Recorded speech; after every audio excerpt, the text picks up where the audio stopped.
स्वागत है आपका आपके अपने यूट्यूब चैनल साकार स्टेडियम में। तो आज अपन पढ़ने वाले हैं मध्य प्रदेश का सामान्य ज्ञान। और मध्य प्रदेश के सामान्य ज्ञान में सबसे पहले अपन पढ़ने वाले हैं अपने मध्य प्रदेश का पुनर्गठन।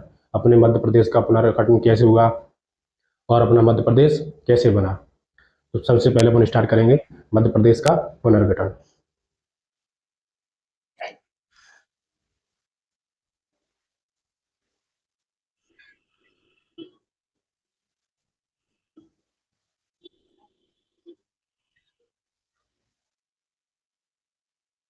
और मध्य प्रदेश के पुनर्गठन को चार भागों में पढ़ेंगे। 1947 से पूर्व अपने मध्य प्रदेश की स्थिति क्या थी, और 1947 के बाद अपने मध्य प्रदेश की स्थिति क्या थी, और 1956 में अपने मध्य प्रदेश की स्थिति क्या थी, और 2000 से वर्तमान तक अपने मध्य प्रदेश की स्थिति क्या थी।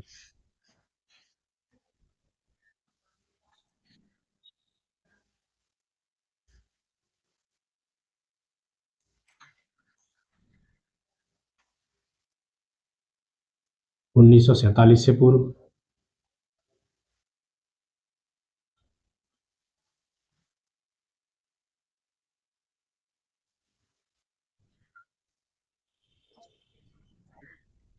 1947 से पूर्व मध्य प्रदेश की स्थिति।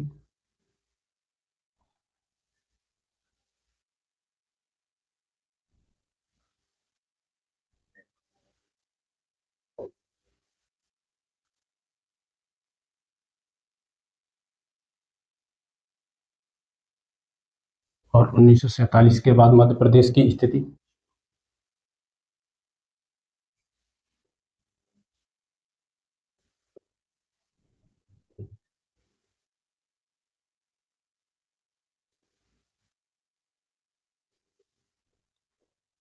1956 में मध्य प्रदेश की स्थिति।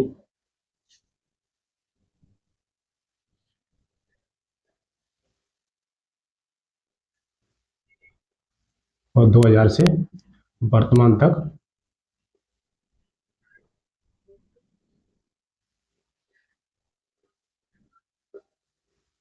मध्य प्रदेश की स्थिति। तो सबसे पहले स्टार्ट करते हैं 1947 से पूर्व अपने मध्य प्रदेश की स्थिति क्या थी। तो सबसे पहले स्टार्ट करेंगे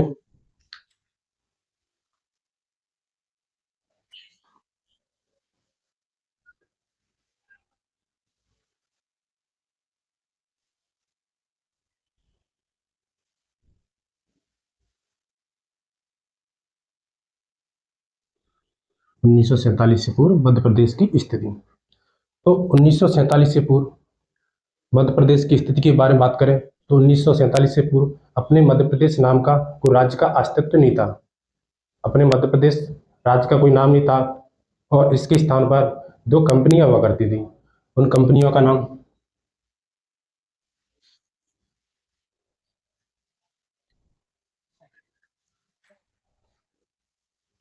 1947 से पूर्व मध्य प्रदेश में दो कंपनियां हुआ करती थी।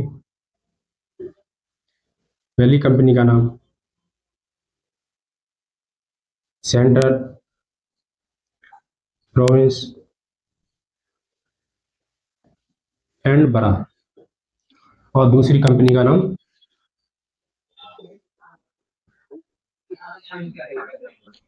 सेंट्रल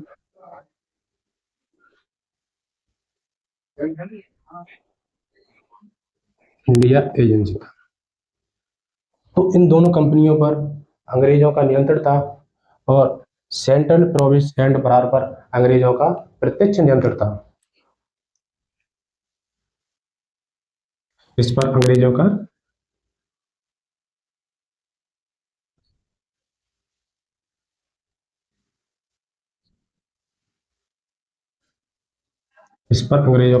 प्रत्यक्ष नियंत्रण था,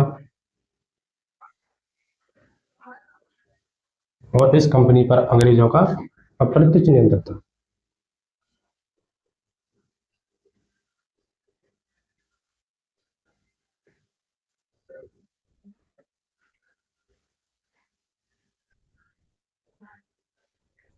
यहाँ पर देसी रियासतें, राजा रजवाड़े शासन किया करते थे।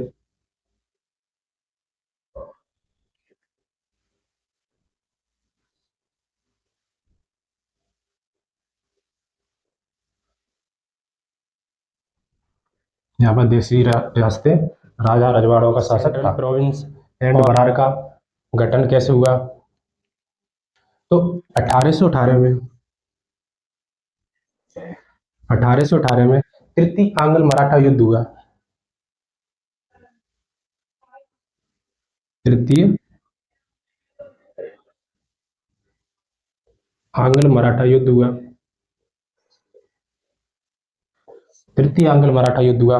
इस तृतीय आंग्ल मराठा युद्ध में अंग्रेजों ने जितनी भी मराठा शक्ति थी उन सभी को पराजित कर जितने भी मराठाओं के क्षेत्र थे उन सभी क्षेत्रों को अपने क्षेत्रों में शामिल कर लिया गया। जैसे मराठाओं के अंतर्गत भोसले, सिंधिया, गायकवाड़ आदि सभी मराठा शासक शामिल थे।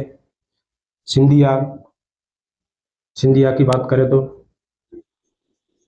इसमें नर्मदा क्षेत्र, सागर और भोसले भोसले से अपना छत्तीसगढ़, बालाघाट और महाकौशल। और 1853 में हड़प नीति हड़प नीति द्वारा भोसले से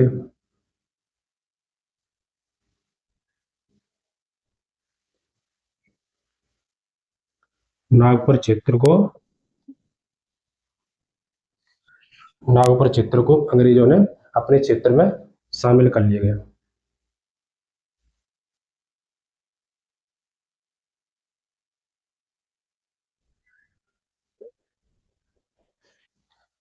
अठारह सौ अठारह में तृतीय आंग्ल मराठा युद्ध के उपरांत नर्मदा क्षेत्र, सागर, छत्तीसगढ़, बालाघाट, महाकौशल और नागपुर क्षेत्र, इन सभी क्षेत्रों को मिलाकर 2 नवंबर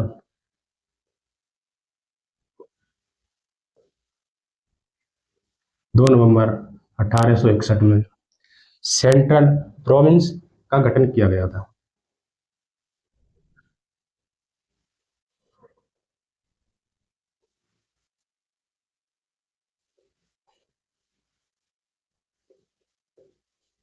सेंट्रल प्रोविंस का गठन किया गया और इसका मुख्य कार्यकारी क्षेत्र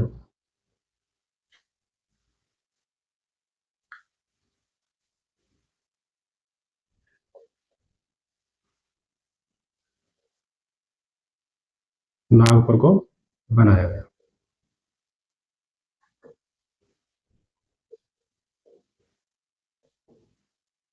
इस प्रकार सेंट्रल प्रोविंस का गठन हुआ।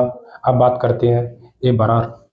तो बरार वाला क्षेत्र पहले हैदराबाद का क्षेत्र हुआ करता था।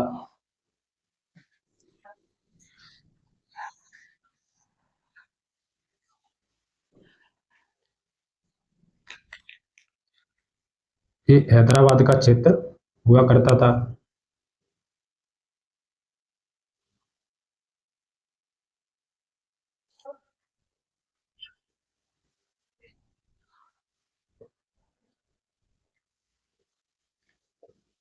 अंग्रेजों ने 1903 में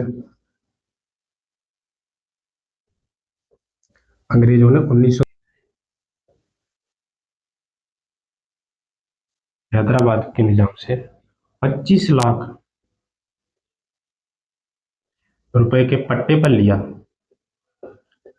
पट्टे या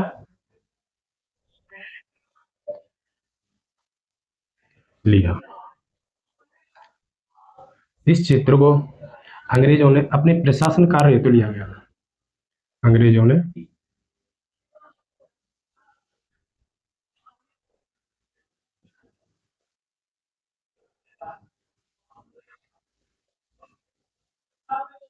कार्य हेतु लिया और सेंट्रल प्रोविंस में पूर्णतः शामिल कर लिया गया।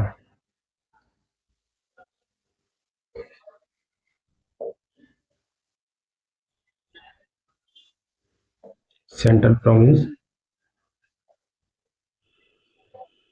में पूर्णतः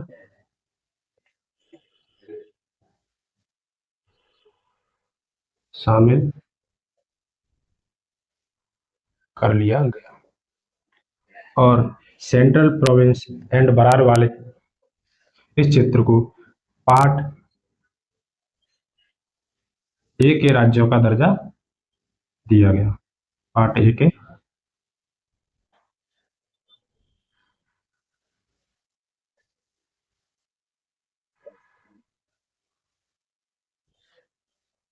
इस प्रकार सेंट्रल प्रोविंस एंड बरार का गठन हुआ।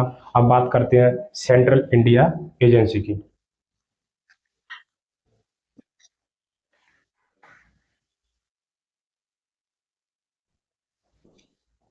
तो इस कंपनी पर अंग्रेजों का अप्रत्यक्ष नियंत्रण था।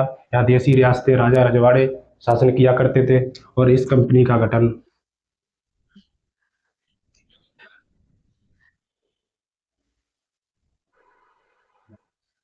1854 में मालवा में बुंदेलखंड और बघेलखंड, ग्वालियर एजेंसी को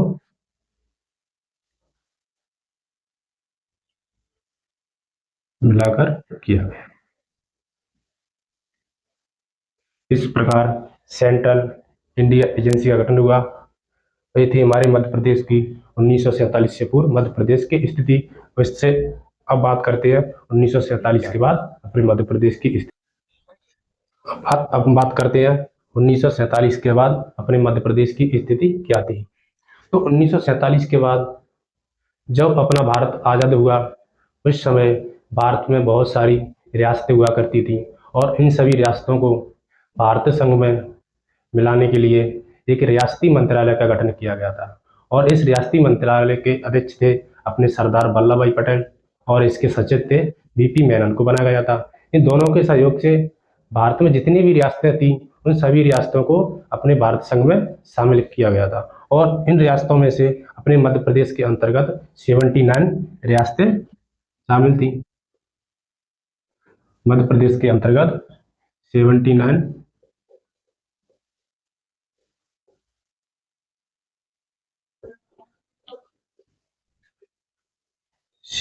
रियासतें शामिल थी। इन 79 रियासतों को मिलाकर अपने आधुनिक मध्य प्रदेश का गठन किया गया था।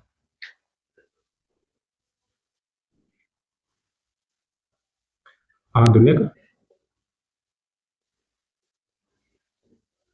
मध्य प्रदेश का गठन किया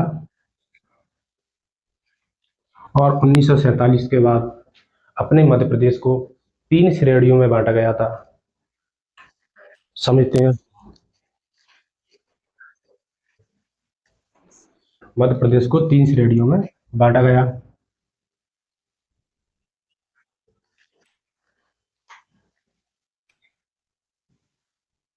जैसे पार्ट ए,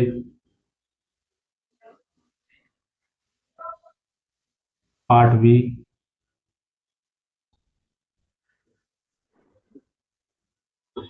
और पार्ट सी।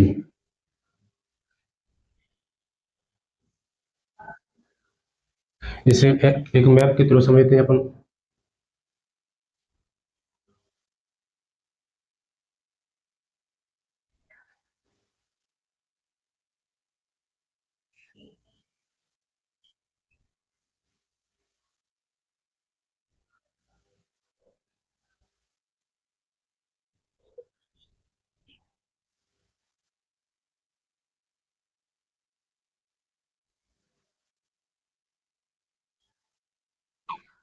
इस वाले भाग को पार्ट बी नाम दिया गया था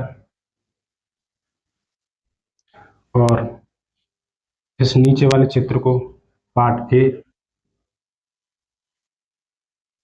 और इस वाले क्षेत्र को पार्ट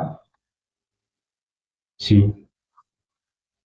पार्ट बी के अंतर्गत और पार्ट ए के अंतर्गत सबसे पहले समझते हैं पार्ट ए।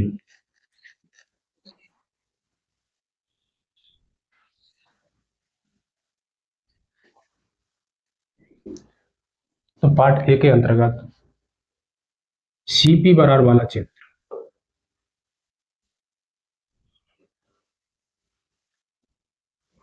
या मध्य प्रांत, पार्ट ए के अंतर्गत सीपी बरार और मध्य प्रांत वाले क्षेत्रों को शामिल किया गया, और पार्ट बी के अंतर्गत मध्य भारत को, और पार्ट सी के अंतर्गत विंध्य प्रदेश और भोपाल को, भोपाल स्टेट। पार्ट ए के अंतर्गत सीपी बरार या मध्य प्रांत, पार्ट बी के अंतर्गत मध्य भारत वाले क्षेत्र, और पार्ट सी के अंतर्गत भोपाल स्टेट को शामिल किया गया। अब बात करते हैं पार्ट ए के अंतर्गत सीपी बरार वाले क्षेत्र में। तो सीपी बरार या मध्य प्रांत के अंतर्गत 15 रियासतें शामिल थी। इसके अंतर्गत 15 रियासतें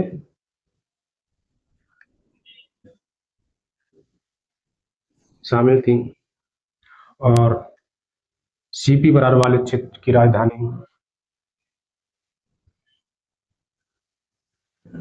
नागपुर बनाई गई।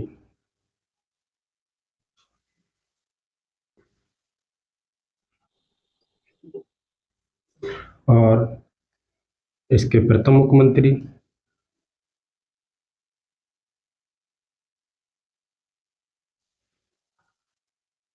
पंडित रवि शंकर शुक्ल।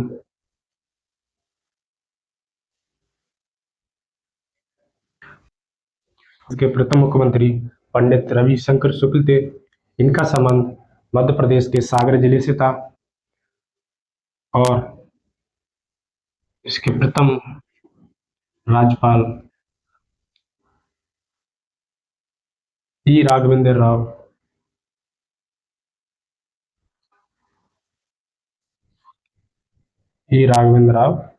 को बनाया गया।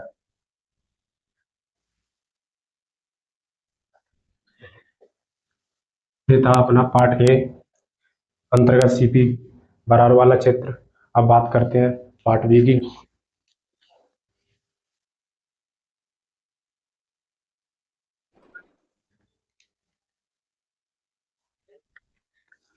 तो पार्ट बी के अंतर्गत मध्य भारत वाला क्षेत्र को रखा गया था, और अब मध्य भारत का गठन 1948 में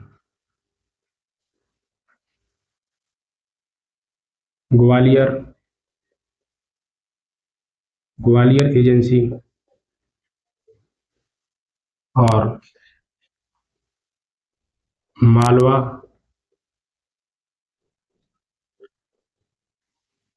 एजेंसी को मिलाकर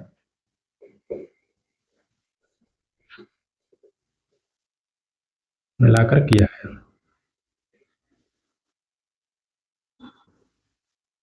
इसके अंतर्गत अपनी 25 रियासतें शामिल थी,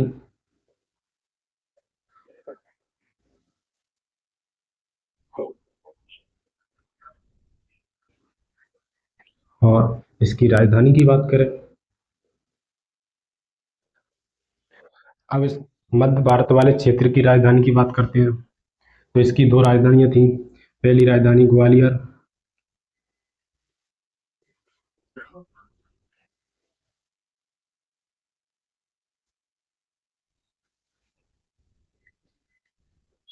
और दूसरी राजधानी इंदौर बनाई गई।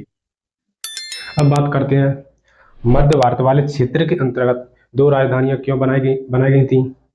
तो ग्वालियर एजेंसी के अंतर्गत सिंधियाओं का शासन था, और मालवा एजेंसी के अंतर्गत इंदौर में होलकरों का शासन था। ये दोनों ही रियासतें शक्तिशाली थीं, और इन दोनों के मतभेद के कारण दो राजधानियां बनाई गई थी।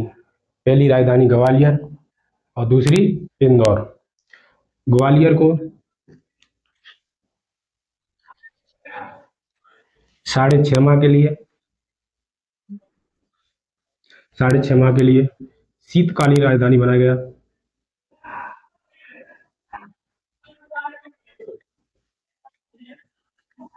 शीतकालीन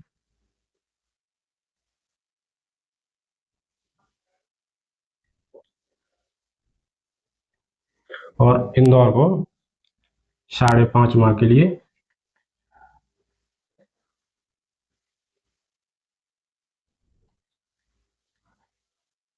ग्रीष्मकालीन राजधानी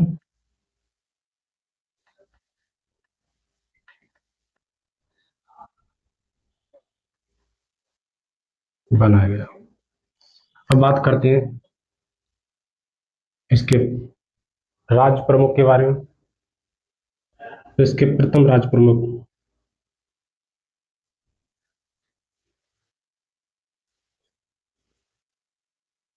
जीवाजी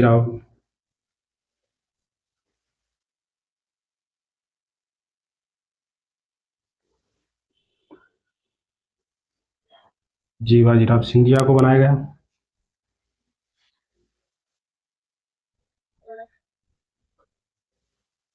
और इसके उप राज्य प्रमुख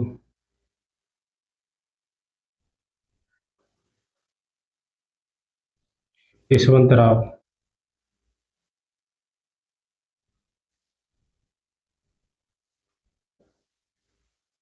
होलकर को बनाया गया।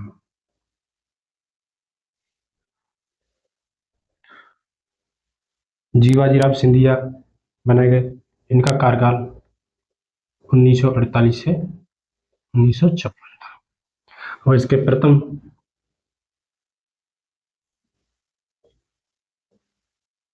मुख्यमंत्री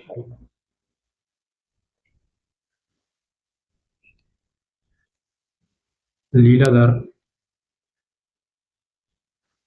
जोशी को बनाया गया।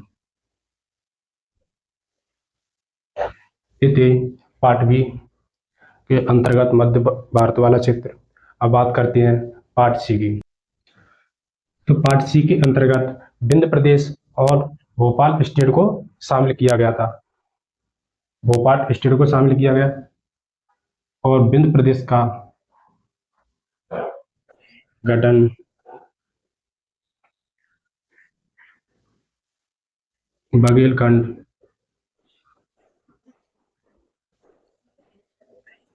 बघेलखंड और बुंदेलखंड की 38 रियासतों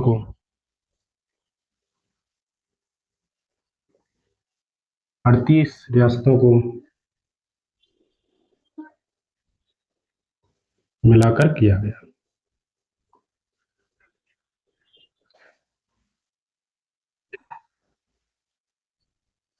विंध्य प्रदेश का गठन बघेलखंड और बुंदेलखंड की 38 रियासतों को मिलाकर किया गया और इन रियासतों को बीपी मेनन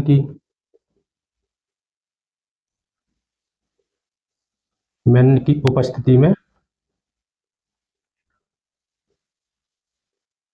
उपस्थिति में शामिल किया। तो बीपी मेनन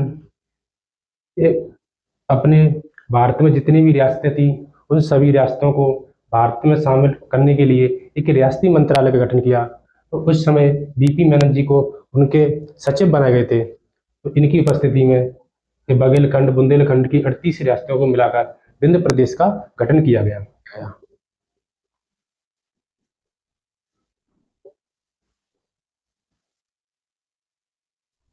रियासती मंत्रालय के सचिव। अब बात करते हैं विंध्य प्रदेश की राजधानी।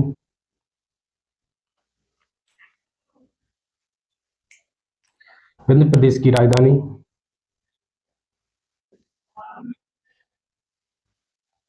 रीवा को बनाया गया और इसके प्रथम राज प्रमुख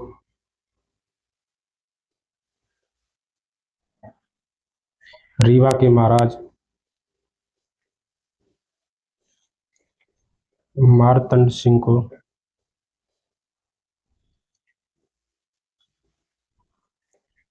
बनाया गया और इसके उपराज प्रमुख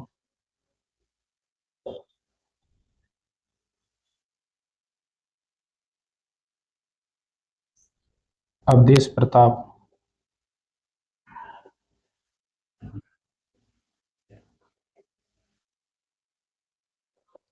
सिंह को बनाया गया।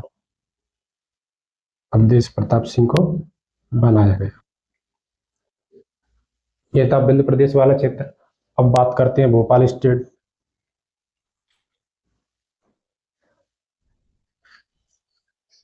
बात करते हैं भोपाल स्टेट के बारे में।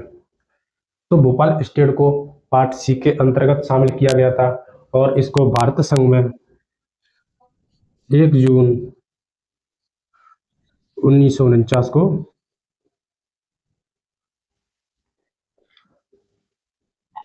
भारत संघ में शामिल किया गया। जब भोपाल स्टेट को भारत संघ में शामिल किया गया था उस समय भोपाल की नवाब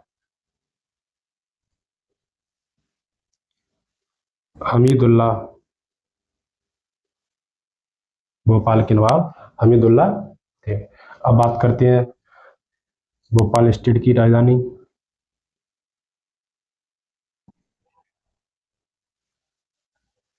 तो भोपाल स्टेट की राजधानी भोपाल को ही बनाया गया। इसकी राजधानी भोपाल को बनाया गया और इसके प्रथम मुख्यमंत्री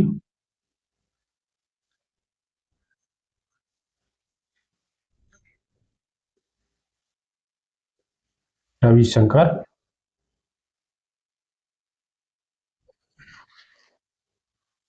के प्रथम मुख्यमंत्री के बारे में बात करें तो इसके प्रथम मुख्यमंत्री शंकर दयाल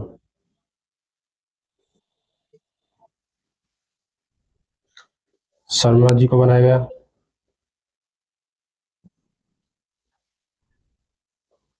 शंकर दयाल शर्मा का जन्म इनका जन्म भोपाल में हुआ और ये भारत के 9वें राष्ट्रपति के रूप में कार्य किया।